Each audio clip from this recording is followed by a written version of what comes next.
Top quality और consistent performance के लिए सिर्फ सिल्वर पंप नाम याद रखना।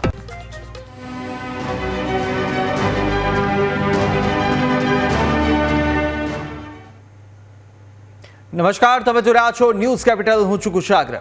16 નવેમ્બર જ્યાં માર્ગ અકસ્માતમાં ભોગ બનેલાઓ માટે વિશ્વ શ્રદ્ધાંજલિ દિવસ કહેવાય છે અને આ દિવસ માત્ર યાદનો દિવસ નથી પરંતુ જવાબદારીઓનો પણ દિવસ છે અને બદલાવની શરૂઆતનો આ દિવસ. જ્યાં ગુજરાતમાં દરરોજ બનતા અકસ્માતોની સંખ્યા ચોંકાવનારી છે. રોજ 498 અકસ્માત, દર કલાકે 21 લોકો ઇજાગ્રસ્ત થાય છે અને આંકડા માત્ર નંબર નથી પરંતુ અનેક પરિવારોની તૂટેલી દુનિયા છે. રાજ્યમાં નેશનલ હાઈવે પર 19 અને સ્ટેટ હાઈવે 33 સહિત અનેક માર્ગો પર બ્લેક સ્પોટની સમસ્યાઓ ગંભીર બની રહી છે અને છેલ્લા 2 વર્ષની અંદર 56 બ્લેક સ્પોટ જાહેર કરી ચૂકવામાં આવ્યા છે. વારંવાર અકસ્માત ત્યાં થઈ રહ્યા છે. ઓવર સ્પીડિંગ, હ્યુમન ભૂલ, બેદરકારી ભર્યું ડ્રાઇવિંગ, હેલ્મેટ, સીટ બેલ્ટનો અભાવ, સિગ્નલ ન હોવા અને રસ્તાની ખામી, આ બધા જ કારણો રાજ્યની માર્ગ સુરક્ષાને પ્રશ્નચિહ્ન હેઠળ મૂકે છે. અને આજની આપણે આ ચર્ચા કરવાના છે. આ માત્ર સમસ્યાનો નહીં પરંતુ આ ચર્ચા ઉકેલો પર પણ કરવાના છે. અકસ્માત ટાળવા શું કરવું જોઈએ, સફર સુરક્ષિત કેવી રીતે બનાવવી અને અકસ્માત પછી તરત શું પગલાં લેવા જોઈએ, આ ડિબેટમાં એ જ ચર્ચા કરીશું. શરૂઆત કરીએ આજની ડિબેટની અને આજે સૌ આપણી સાથે આ ડિબેટમાં જોડાયા છે પૂર્વ એસીપી દીપકભાઈ વ્યાસ, તો સાથે જ એટીસીસીના પ્રેસિડેન્ટ ડૉક્ટર પ્રવીણ કાનાબાર આપણી સાથે જોડાયા છે, તો સાથે જે સેફટી ટ્રેનર છે, રોડ સેફટી ટ્રેનર તેવા અમિતભાઈ ખત્રી પણ આપણી સાથે જોડાયા છે. આપ તમામનું સ્વાગત છે સર. સૌથી પહેલાં તો દીપક સર, આપને જ પૂછવા માંગીશ, ગુજરાતની અંદર જે આંકડા સામે આવ્યા છે અકસ્માતની અંદર દિવસે દિવસે વધી રહ્યા છે અને આ વખતે પણ ચોંકાવનારા આંકડા, આ અકસ્માતોના ઘટનાઓ કેમ બની રહી છે, આપનું શું આની પાછળનો અનુભવ રહ્યો છે? માર્ગ અકસ્માત એ એક મોટી સમસ્યા છે. દિન પ્રતિદિન આપણા રાજ્યની અંદર લોકોની સુખાકારી વધી, લોકો 2 વ્હીલર 4 વ્હીલર વાળા થયા અને લોકો પોતાના કામની જગ્યાએ જવા માટે પોતે વાહનનો ઉપયોગ કરતા હોય છે. અને વ્યક્તિની અંદર જે લોકો વાહન ચલાવે છે એની અંદર traffic education should be there.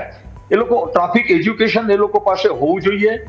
ખાસ કરીને જ્યારે વાહન ચલાવતી વખતે કોઈ પણ વ્યક્તિ વાહન ચલાવવા જાય ત્યારે પોતાની પાસે યોગ્ય લાયસન્સ છે કે નહીં એ લાયસન્સની કોપી પોતાના પોકેટમાં રાખવી જોઈએ. સાથે સાથે ગાડી તમે હાથમાં લ્યો એ પહેલા ગાડીની અંદર ફ્યુલ બરોબર છે, ગાડીની અંદર હવા બરોબર છે, એ ટેકનિકલી ફિટ છે કે નહીં ગાડી, એની ચેક કરવી. ત્યારબાદ જ્યારે ગાડી તમે ચલાવીને જાઓ છો ત્યારે સામાન્ય રીતે તમે જોઈ શકો છો, એમ રેન્ડમલી ચેક કરી શકો છો, 80% લોકો સીટ બેલ્ટ બાંધતા નથી, હેલ્મેટ પહેરતા નથી. ઘણા બધા લોકો 50% જેવા લોકો તમે રોડ ઉપર અભ્યાસ કરજો, મારો અભ્યાસ છે, કદાચ ખોટો પણ હોઈ શકે, 50% લોકો હેલ્મેટ વિના જાય. બીજી વસ્તુ કે પેડેસ્ટ્રીયન છે ને, જે રોડ ઉપર ચાલનાર છે ને, એના અધિકાર આપણા જે વાહન ચલાવનાર કરતા વધુ છે. એ સામાન્ય વ્યક્તિ જે પેડેસ્ટ્રીયનની પણ આપણે ચિંતા કરવાની છે. આપણે આપણી જગ્યાએ સમયસર પહોંચીને આપણું કામ પતાવવાનું છે. એવી રીતે તમામ લોકોનો કામના કલાકો બચે અને ટ્રાફિક કન્જેશન થાય. એને કારણે શું થાય, ટ્રાફિક કન્જેશનનું એજ્યુકેશન જરૂરી છે. શા માટે? કે ટ્રાફિક કન્જેશનને કારણે એક તો ફ્યુલ બગડે, સમયના કલાકો, કામના કલાકો, અને સામાન્ય રીતે એક સાયકોલોજીકલ સર્વે પ્રમાણે વ્યક્તિ આખા દિવસ દરમિયાન 2 થી 3 કલાક સ્વસ્થ મને સારી રીતે સારું કામ કરી શકે અને સારું આઉટપુટ આપી શકે. તો એ વ્યક્તિના કામના કલાકો બગડે, ફ્યુલ બગડે, સમય બગડે અને સામાન્ય રીતે ફ્યુલને કારણે જે પોલ્યુશન થાય એની આડઅસરો એટલી બધી થાય. આ તમામ વસ્તુઓને ધ્યાનમાં રાખીને ટ્રાફિક ડિસિપ્લિન, દરેક વ્યક્તિની અંદર ટ્રાફિક ડિસિપ્લિન હોવી જોઈએ. પોતે સમયસર જે જગ્યાએ જવાનું હોય એના સમયસર તમે નીકળો, સમયસર પહોંચો અને ટ્રાફિક સિગ્નલની જેટલા ટ્રાફિક સિગ્નલ છે એનો ચુસ્તપણે લોકો અમલ કરે. ટ્રાફિક પોલીસ તમારી પાસે જે કંઈક નિયમો તમને બતાવે એ નિયમોનું પાલન કરે અને સાથે સાથે એ પણ છે કે ટ્રાફિક પોલીસની પણ કોઈ કામગીરીની ચૂક થતી હોય તો એ અંગે એના ઉચ્ચ અધિકારીઓને તમે લેખિતમાં જાણ કરો. ટ્રાફિક અવેરનેસ અને ટ્રાફિક વંશે અને પોતાની સેલ્ફ એકાઉન્ટેબિલિટી, પોતે વ્યક્તિ વાહન ચલાવે છે તો તમારી જેટલી જાનની કિંમત છે એવી સામાન્ય પેડેસ્ટ્રીયન ને જે લોકોને ઈજા થાય છે અને એના કારણે શું થાય છે કે ઈજા અને મૃત્યુ પામે એના કારણે ઘણા બધા ઘર બરબાદ થઈ જતા હોય છે, અને એટલું મેડિકલ ફેસિલિટીનો ઇન્ફ્રાસ્ટ્રક્ચર એ લોકોની પાછળ વપરાય છે. અને ખાસ કરીને લોક સુખાકારીનો કોન્સેપ્ટને હું મધ્યમાં રાખું છું. લોક સુખાકારી ને ધ્યાનમાં રાખીને પોતે ડ્રાઇવિંગ કરવું જોઈએ, અને ડ્રાઇવિંગ એવું સેફ કરવું જોઈએ કે જેથી તમારું વાહન તમારી સુખાકારી માટે છે. તમારું વાહન તમને કોઈ શરાબરૂપ ન નીવડે એની પણ તમારે કાળજી રાખવી જોઈએ. અને તમારે જેવી રીતે તમારી સેલ્ફનું તમે ચિંતા કરો છો એવી બધાના સેલ્ફની ચિંતા કરો, અને રાષ્ટ્રના વિકાસમાં આપણે બધા સાથે મળીને સકારાત્મક ઉર્જા ઊભી કરીને ટ્રાફિકના નિયમોનું પાલન કરીએ, સકારાત્મક બનીએ. અને કોઈ જગ્યાએ તમને એવું લાગે કે આ જગ્યાએ તમને ટ્રાફિક અંગેના સજેશન કરવાના જેવા છે, તો સજેશન સારા નાગરિક તરીકે તમે એક કાગળમાં લઈને પોલીસ કમિશનરને મોકલો, તો અધિકારીને પણ ખબર પડે કે આ જગ્યાએ ટ્રાફિકના અંદર આટલું મોડિફિકેશન કરવાની જરૂર છે.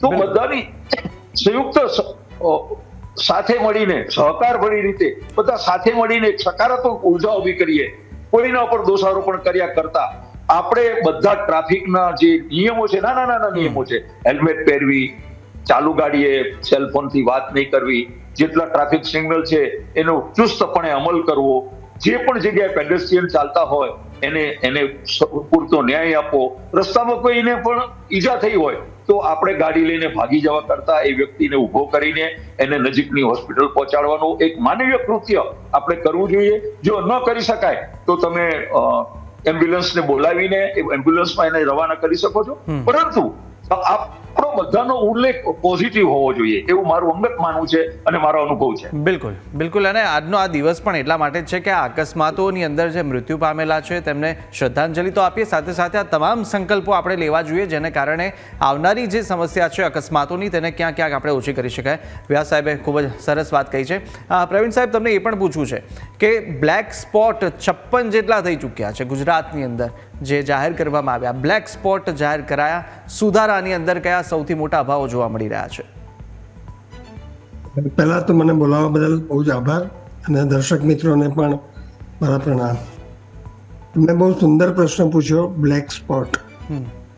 બ્લેક સ્પોટ એની જાતે ઊભો થયો છે નહીં, એ બ્લેક સ્પોટ ઊભો કરવામાં આવ્યો છે. બ્લેક સ્પોટ કરે છે કોણ? તો કે ભાઈ જે રસ્તા બને છે અને જે પ્લાન કરે છે અને એનું જે એક્ઝિક્યુશન કરે છે, તો એ લોકોએ જે લાંબા વિચાર કરવા જોઈએ અને એનું પ્લાનિંગ રસ્તાનું એવી રીતે કરવું જોઈએ કે જેથી કરીને એક્સિડન્ટ થાય જ નહીં. હવે એ બંધ કરવા માટે એન્જિનિયરોએ પહેલેથી જ કામ કરવું પડે, પણ એ કરતા નથી. 1 વર્ષમાં 5 વ્યક્તિ એક જ જગ્યાએ જો ગુજરી જાય તો એને આપણે બ્લેક સ્પોટ કહીએ છીએ. હવે એ જે છે તકલીફ તે એન્જિનિયરિંગ પ્રોબ્લેમ બેઝિકલી છે, અને જેથી કરીને એ એન્જિનિયરિંગ પ્રોબ્લેમને કાઢવો જોઈએ. હવે આ થઈ હાઈવેની વાત. એવી જ રીતે બ્લેક સ્પોટ શહેરોમાં પણ છે, જેવી રીતે કે આપણા અમદાવાદ શહેરમાં પણ ઘણી જગ્યાએ બ્લેક સ્પોટ છે.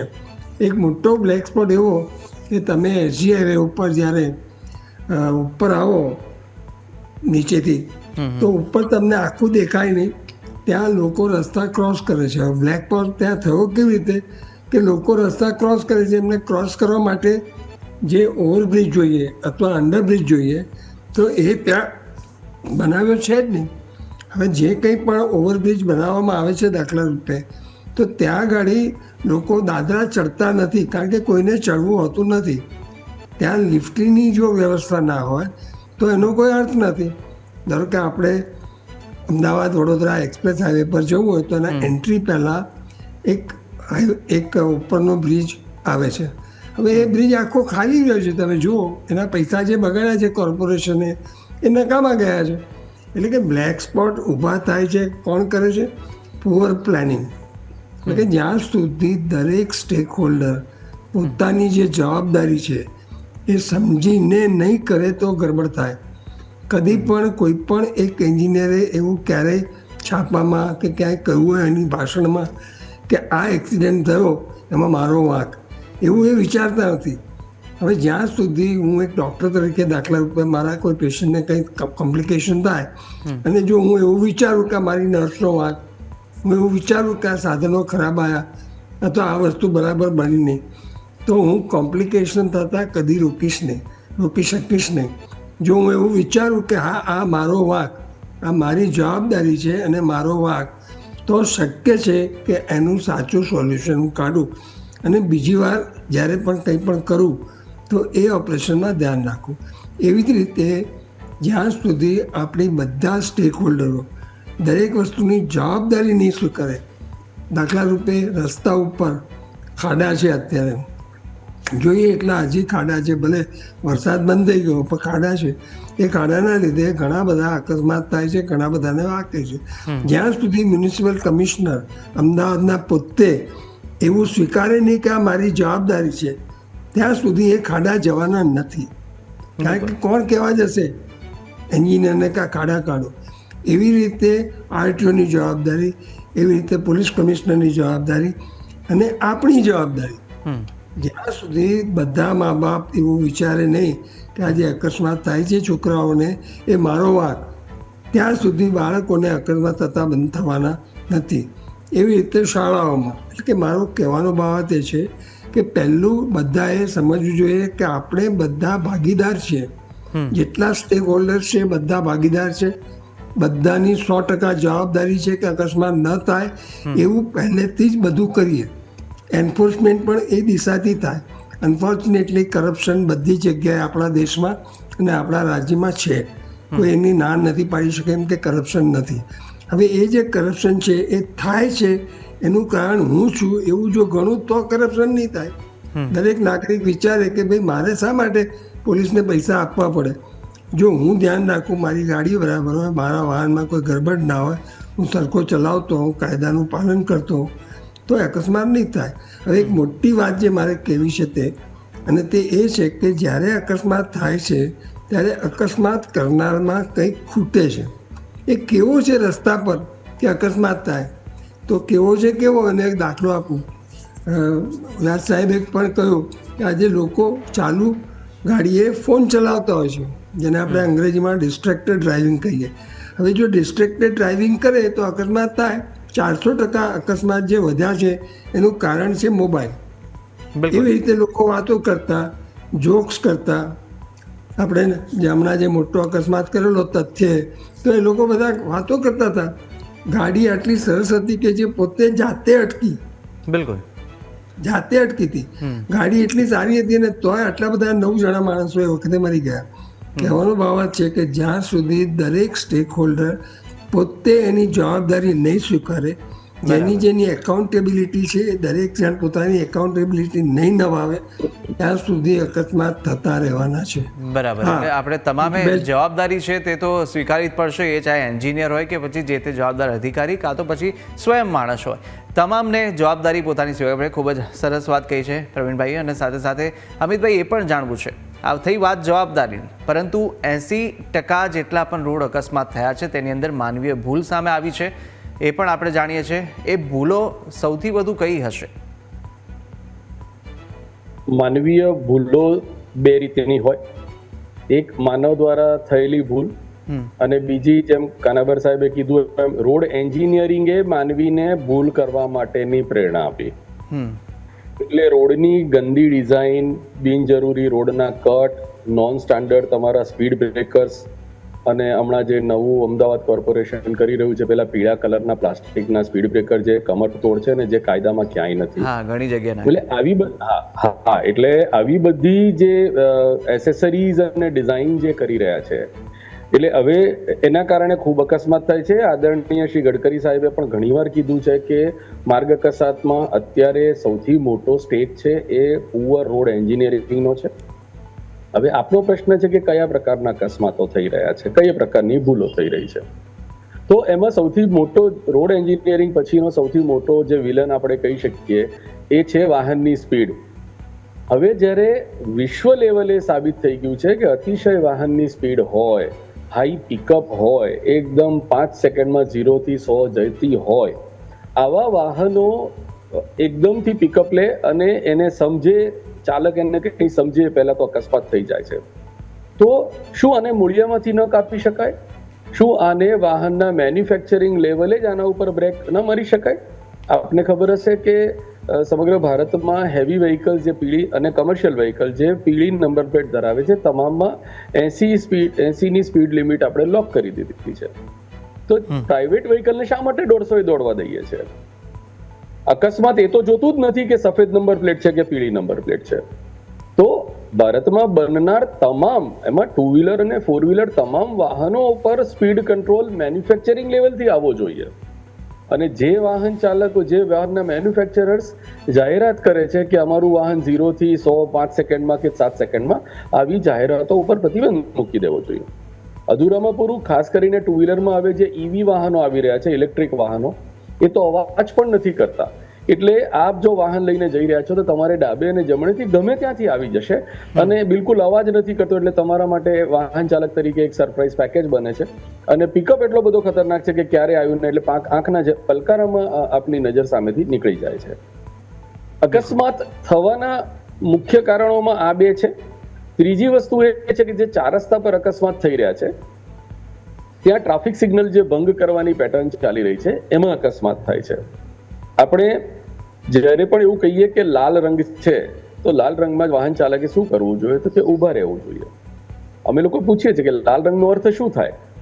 તો લાલ રંગનો અર્થ અમે અલગ રીતે સમજાવીએ છીએ કે લાલ રંગ ટ્રાફિક સિગ્નલમાં લાલ રંગનો અર્થ છે બીજા વાહન ચાલકોને ગ્રીન છે.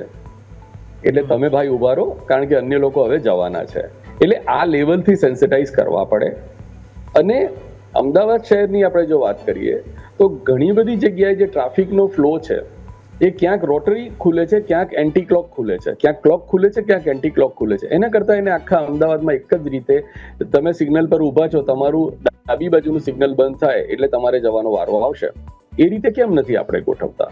બીજું, અત્યારે જેટલા ફ્લાયઓવરની નીચે સિગ્નલ મૂક્યા છે તો સિગ્નલની ક્લોક અને સિગ્નલના લાલ અને લીલા કલરના જે લાઇટ સિગ્નલ દેખાય છે એ પિલર તો બ્રિજની પેલી બાજુ મૂકેલા છે. એટલે રસ્તાની ડાબી બાજુ, અને ખાસ કરીને એસજી હાઈવે પર આ પ્રશ્ન છે કે જો તમે ભાગવત વિદ્યાપીઠમાંથી બહાર આવી રહ્યા છો તો તમારું સિગ્નલ સામે દૂર જ દેખાય છે તમને. એટલે આ પ્રમાણેના જે સિગ્નલ તમે નજીક લઈ આવો, સિગ્નલની ટાઈમ ક્લોક જે છે એ બરાબર સેટ થાય, વંચાય, તો પણ અકસ્માત ઘટી શકે એમ છે. હેલ્મેટ અને સીટ બેલ્ટ એ અકસ્માતના કારણ નથી. અકસ્માત થઈ ગયા પછીના સુરક્ષાના સાધનોમાં એ કામ લાગે છે. એટલે હેલ્મેટ પહેરી હોય કે સીટ બેલ્ટ નથી પહેર્યો અને એના કારણે અકસ્માત થયો એ વ્યાજબી નથી. બિલકુલ. અને વ્યાસ સાહેબ, એ પણ જાણવું છે કે જે બ્લેક સ્પોટ છે તેને સુધારવા માટે પોલીસ શું કરી શકે અને શું ન કરી શકે? સાથે એ પણ જાણવું છે કે પોલીસ અને જનતા વચ્ચે ટ્રાફિકને લઈને કયો સૌથી મોટો ગેપ જોવા મળે છે? કોમ્યુનિકેશન. બિલકુલ. દરેક સારા વ્યક્તિઓ જે ટ્રાફિક અંગેના અવેરનેસ કરવા વાળા એનજીઓ છે, જે પ્રતિષ્ઠિત માણસો છે, એને ટ્રાફિક અંગે પોતાનું યોગદાન આપેલું છે, એ બધાને સાથે મળીને એ લોકોના જે પણ સૂચનો હોય એ સૂચનોને પ્રેક્ટિકલી ગ્રાઉન્ડ ઉપર લાવીને એ લોકો દરેક, હું કોઈ પોલીસ પાસે એવું તૈયાર કોઈ જ્ઞાન નથી. એને અનુભવ આધારે અને દરેક ટોપોગ્રાફી પ્રમાણે એ કોઈ પણ જગ્યાની જે બાબત હોય એ જુદી જુદી હોઈ શકે. તો ત્યાંના સ્થાનિક લોકો, સ્થાનિક કોર્પોરેટરો, સ્થાનિક નેતાઓ અને સ્થાનિક જે દુકાનદારો, એ લોકો બધાને પૂછીને, એ લોકો સાથે સંપર્ક કરીને, એની પાસેથી સજેશન લઈને જે પેપર ઉપર થઈ શકે એવું કરીને એક કોઈ પણ પ્રકારના કોમ્પ્લેક્સ રાખ્યા વગર ફક્ત ને ફક્ત લોક સુખાકારી અને કાયદા અને અકસ્માતો ટાળવા માટે અને પોલ્યુશન ઘટાડવા માટે અને લોકોનો સમયના કલાકો બચે એનો કોન્સેપ્ટ રાખીને સકારાત્મક ઉર્જા ઊભી કરવી જોઈએ. કોઈ પણ જગ્યાએ કશું અશક્ય નથી. આપણે બધા સાથે મળીને એક સકારાત્મક ઉર્જા ઊભી કરવામાં આવશે તો કશું અશક્ય નથી. પરંતુ કોઈ પણ જગ્યાએ હું એઝ એ પોલીસ ઓફિસર મારી કોઈ ભૂલ હોય તો કોઈ નાનો માણસ મને કહે તો મારે નિડરતાપૂર્વક એને સ્વીકારવી પડે અને એની અંદર મારે પણ મારી બાબતમાં સુધારો લાવવો હોય તો લાવવો જોઈએ. આવો એક મગજની અંદર સકારાત્મક બાબતો રાખીને, લોક સુખાકારીને મધ્યમાં રાખીને જો કામ કરવામાં આવે તો કશું અશક્ય નથી અને 100% સારા પરિણામો મળશે અને મળવાના છે. બિલકુલ બિલકુલ. અને પ્રવીણ સાહેબ, એ પણ જાણવું છે કે જે રીતે સિગ્નલ હોય કે પછી સાઇડ બેરિયર હોય અને રોડ માર્કિંગ હોય, તેની અંદર પણ વારંવાર ખામી જોવા મળે છે. એન્જિનિયરિંગની ભૂલ કહી દો, તેને કારણે પણ અનેકવાર આવા પગલાઓ અકસ્માતના સામે આવતા હોય છે. પરંતુ સાથે સાથે જે સરકારી જે ખાતાઓ છે તેમની વચ્ચેના પણ કોર્ડિનેશનના કંઈ અભાવ સામે આવી રહ્યા છે, તેને કારણે ક્યાંક વિલંબ થતો હોય આવી અકસ્માત ઝોનને પાછી હટાવવા માટે. કુશાગ્રભાઈ, તમે બહુ સુંદર પ્રશ્ન કર્યો. પહેલી વાત એ કે આપણે ત્યાં road calming speed calming device એના માટે થઈને આપણે બમ્પ બનાવીએ છીએ. હવે રોડના જે બમ્પ છે એના માટે સ્પેસિફિકેશન્સ ડેફિનેટલી છે. હવે એ જે સ્પેસિફિકેશન્સ છે એ પ્રમાણે જો બમ્પ બનાવે તો એક્સિડન્ટ થાય નહીં, અથવા તો જે વ્યક્તિ જાય છે એને નુકસાન ના થાય. હજી પણ મને યાદ છે, ઘણા વર્ષ પહેલાં બહેનો છેલ્લી સીટમાં 3 બેઠી હતી અને બમ્પમાં બસ કૂદી અને 3 બેનને એક જ સરખા એક જ નંબરના હાડકામાં ફ્રેક્ચર થયા કેડના. એટલે કે જે કામિંગ ડિવાઇસ છે ધ્યાનથી બનાવવાની જરૂર છે. બીજું, જ્યારે પણ બમ્પ આવવાનો છે તો એ આવવાનો છે એના વિશેની માહિતી ઓછામાં ઓછી 100 મીટર પહેલાં વાહન ચાલકને મળવી જોઈએ, જેના માટે પોલ ઉપર એ નિશાન હોય કે આગળ બમ્પ છે. એવી જ રીતે જ્યારે રસ્તા આવવાના છે તો એની બધી નિશાનીઓ, સાઇનેજીસ જે આપણે કહીએ અંગ્રેજીમાં, તે વ્યવસ્થિત હોવી જોઈએ અને વ્યવસ્થિત પ્રમાણે દેખાવી જોઈએ. બીજું, સિગ્નલો જે છે એના પોતાના ગરબડ છે. હમણાં જ અમારે ત્યાં અહીંયા પાંજરાપોળ પાસે સિગ્નલ બધા કાઢી નાખ્યા, કારણ કે ત્યાં ઓવરબ્રિજ થાય છે. હવે ત્યાં ગાડી સવારે 10 થી બપોરના 1 અને સાંજે 4 થી રાતના 8 ભયંકર તકલીફો લોકોને થઈ જાય છે. ત્યાં કોઈ ટીઆરબી કે કોઈ ટ્રાફિક પોલીસનો માણસ ટ્રાફિક કંટ્રોલ કરવા ઊભો નથી હોતો, જે મેં જોયું છે, કારણ કે હું ત્યાંથી રોજ પસાર થાઉં છું.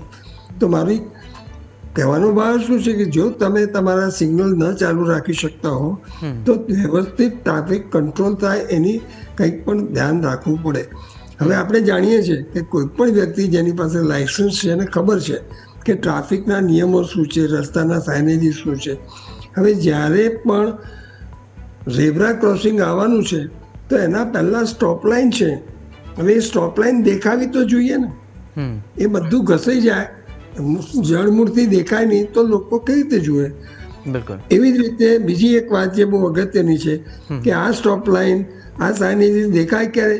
રાત્રે, ખાસ કરીને જ્યારે એના ઉપર પ્રકાશ પડે તો આપણે ત્યાં જે ઝાડ બધા રસ્તાની બાજુમાં ઉગાવીએ છીએ તો એનું કટિંગ કોર્પોરેશન જે ટાઈમસર કરવું જોઈએ એ થતું નથી. એટલે કે ઘણી બધી તકલીફો છે. ધારો કે આપણે ત્યાં રોડ બમ્પ્સ છે તો બમ્પ ઉપર આપણે સફેદ પટ્ટા દોરીએ છીએ. હવે સફેદ પટ્ટા આપણે ઝેબ્રા ક્રોસિંગ માટે છે, બમ્પ માટે સફેદ પટ્ટા દોરવાના નથી. એના પર સફેદ ટ્રાયેંગલ દોરવાના છે, જે આપણને કહેવામાં આવ્યું છે, નિયમમાં છે, પણ આપણે ત્યાં એ પાળવામાં આવતું નથી. હા, અમદાવાદમાં થોડાક વખત હું જોઉં છું કે યુનિવર્સિટી રોડ પર કે ત્યાં આગળ હવે એ સુધારો આવ્યો છે. પણ દરેક બમ્પ આવવાનો છે એની 100 મીટર પહેલાં ખબર હોવી જોઈએ, જેથી કરીને વ્યક્તિ ગાડી ધીરી કરે. હમણાં જ અમિતભાઈએ જે કહ્યું કે બધા પીળા પટ્ટા પુષ્કળ મારવામાં આવે છે, જેને આપણે રંબલ બમ્પ કહીએ. હવે એ રંબલ બમ્પ ગાડીને તો બગાડે પણ આપણી કેડને બગાડે, આપણી ગાદીઓ ખરાબ કરે. અને મારા જેવા ઓર્થોપેડિક સર્જન પાસે લોકોએ આવવું પડે એમની બેક પેઇન માટે થઈને. એટલે કે આ જે સાઇનેજીસ છે, પટ્ટા છે, આ બધા બહુ જ અગત્યના છે. અમે લોકો બાળકોને શીખવાડવા જઈએ છીએ તો શીખવાડીએ કે રસ્તો તમારી જોડે વાત કરે છે, રસ્તો તમને કહે છે કે આગળ શું થવાનું છે. હવે એ જે છે વાત, એ ક્યારે શક્ય છે? જો મ્યુનિસિપાલિટીએ એ બધું વાપરીને તૈયાર કરીને રાખેલું હોય તો. બિલકુલ. તમે જાઓ ઘણી બધી સોસાયટીઓ પાસે સોસાયટીવાળા પોતે પોતાના ઇલીગલ બમ્પ્સ બનાવી દે છે. હવે એ જે બનાવી દે બમ્પ, એ એમની પોતાની એના માટે બનાવે છે, પણ લોકોને એની તકલીફ પડે છે, કારણ કે એમણે જે બનાવેલા હોય બમ્પ એ નિયમ પ્રમાણે હોય નહીં, ઊંચા મોટા પહોળા ગમે તેવા હોઈ શકે. એટલે કે જ્યાં સુધી આપણી કોર્પોરેશન સંપૂર્ણ જવાબદારી રસ્તાની લે નહીં. ખાડા તો ના જ હોવા જોઈએ, પણ બધા માર્કિંગ બરાબર સમયસર દેખાય બધાને એવા હોવા જોઈએ. એ 4 રસ્તા આવવાના છે, ક્રોસ આવવાનો છે, તો એનું બધા સાઇનેજ મને signal પણ પહેલેથી દેખાવું ખબર હોવી જોઈએ, જેથી બરાબર. કરીને હું મારી સ્પીડ ઘટાડું. અમિતભાઈએ કહ્યું તેમ 80% એક્સિડન્ટ બધા વધારે સ્પીડના લીધા થાય છે. લોકો એવું કહે છે કે શહેરમાં સ્પીડ કેવી રીતે હોય? અરે શહેરમાં લોકો 80 ને 90 કિલોમીટરની સ્પીડથી ચલાવતો હું જોઉં છું, અને એમાંય ખાસ કરીને મોટરસાયકલ વાળા. બરાબર. સ્કૂટર વાળા એટલા નહીં, પણ મોટરસાયકલ વાળા જે છે એ તો જાણે કે એમને કંઈ તોડી પાડવું છે, કંઈ દેખાડી દેવું છે. હું તો આમ એવો જે કંઈ ઇમ્પ્રેશન પાડવી છે એમાં ને એમાં વાહન સ્પીડમાં ચલાવે છે અને અકસ્માતો કરે છે. બરાબર. એટલે આ બધા સાઇન પણ એટલા રહેવા રોડ રસ્તા પર જરૂરી હોય છે. બિલકુલ. અને અમિતભાઈ, આપને પણ ટૂંકમાં એવું પૂછવા માંગીશ કે જે રીતે અત્યારે આપણે સીટ બેલ્ટ જોઈએ અને સાથે સાથે હેલ્મેટ હોય તેના અભાવ હોય, તેની સાથે ક્યાંક વિરોધ પણ પોલીસ તેમનો સામનો કરતા હોય છે લોકોનો, અને સાથે સાથે બાઇક પર સવાર 3 થી 4 વ્યક્તિઓ, આ બધી માનસિકતા ક્યારે બદલાશે? તેની માટે શું કરવું જોઈએ? માનસિકતા નહીં બદલાય. બિલકુલ. બદલાવાની હોત તો આટલા બધા વર્ષો થઈ ગયા, બદલાઈ જાય. પણ એમાં કઈ હું સુધારા આપને વધારા કરી આજના શકીએ દિવસના નિયમોમાં? જે છે માર્ગ અકસ્માતમાં જે મૃત્યુ પામેલા છે એ લોકોને સંભાળના દિવસ છે. સાહેબ, અમે લોકો કાનાબાર સાહેબ, વ્યાસ સાહેબ, અમે લોકો બધા વર્ષોથી આ દિવસે અલગ અલગ પ્રકારના કાર્યક્રમો કરતા આવ્યા છીએ. આ કાર્યક્રમમાં આવનારા લોકો બેસે છે, કાર્યક્રમ વિશે એને વખાણ કરે છે, અને પછી બહાર જાય છે ત્યારે એ જ એક સ્કૂટર પર 3 જણા કે હેલ્મેટ વગર નીકળી જાય છે. બરાબર. એટલે એ આવવું અઘરું છે, પણ એને લાવવા માટે 2 વસ્તુની જરૂર છે. એક, તમે પ્રોપર એન્જિનિયરિંગ કરો, અને બીજું સ્ટ્રિક્ટેસ્ટ પોસિબલ એન્ફોર્સમેન્ટ કરો. સાહેબ, ના કેમ આવે? બિલકુલ. એટલે આ 2 વસ્તુમાં જ આપણે ખામી છે, કારણ કે આ 2 વસ્તુના પછી પડઘા બહુ જુદા પડે છે. આજે કોઈ એક વ્યક્તિ એવું કે આ મારું માથું છે, એને ફૂટે કે સચવાય એમાંથી તમારે શું લેવા દેવા? તો આ માનસિકતા બહુ ગંદી છે સાહેબ. એને તો ઊંચકીને બેસાડી દેવો પડે. એ રોડ ઉપર આવવાનું છે, પબ્લિકનો રોડ છે ને, એ મારો જન્મસિદ્ધ અધિકાર નથી, એ મારી જવાબદારી છે, અને સૌના જીવનને હું ડેન્જરમાં ના નાખી શકું. એટલે જે લોકો કાયદાનો વિરોધ કરે ને એની વિરુદ્ધ સખત પગલા લેવા બિલકુલ. જોઈએ. એટલે આ બધા જ આ બધી બિલકુલ સમયનો પણ અભાવ છે. આપનો એક મુદ્દો, આપણા પ્રશ્નનો જવાબ એક આપી દઉં કે પ્રજા અને સિસ્ટમની વચ્ચેનું એક કોઈ બ્રિજ હોય તો એ બ્રિજ છે, ચોક્કસ છે. એનું નામ છે દરેક શહેરમાં, શહેર એટલે અમદાવાદ શહેર રોડ સેફ્ટી કાઉન્સિલ, અને ગ્રામ્યમાં ગ્રામ્ય રોડ સેફ્ટી કાઉન્સિલ હોય છે. બરાબર. આ કાઉન્સિલમાં દર મહિને traffic police, RTO, road and building, education, environment અને અમારા જેવા રોડ એક્સપર્ટ્સ ભેગા થઈએ છીએ. એમાં દરેક અલગ અલગ મુદ્દાનું એના પર ચર્ચા કરી અને પછી જે તે વિભાગને એનું હોમવર્ક આપવામાં આવે છે. અને અમદાવાદ કોર્પોરેશને ઘણા બધા છેલ્લા 6 મહિનાના સમયગાળામાં ઘણા બધા સુધારા કર્યા છે, અને જે રોડ ઉપર હવે કાયદેસરના સ્પીડ બ્રેકર ઉપર જે પીળા ટ્રાયેંગલ મારીને કરવામાં આવ્યા છે એ આ જ કમિટીના ભલામણોની એ દેન છે. બિલકુલ. એટલે અમિતભાઈ, આ જરૂરી છે આટલું, જેટલું પણ અત્યારે અવેરનેસ આવે, જાગૃતિ આવે, તે માટે અત્યારે આ તમામ ઉપાય કરવાને લોકોને જાગૃત કરવા માટે એટલા જ જરૂરી બન્યા છે. આપ તમામ અમારી સાથે જોડાયા તે બદલ આપનો ખૂબ ખૂબ આભાર. અને હાલ અમારી વિશેષ રજૂઆતમાં બસ આટલું. મને આપશો રજા. નમસ્કાર.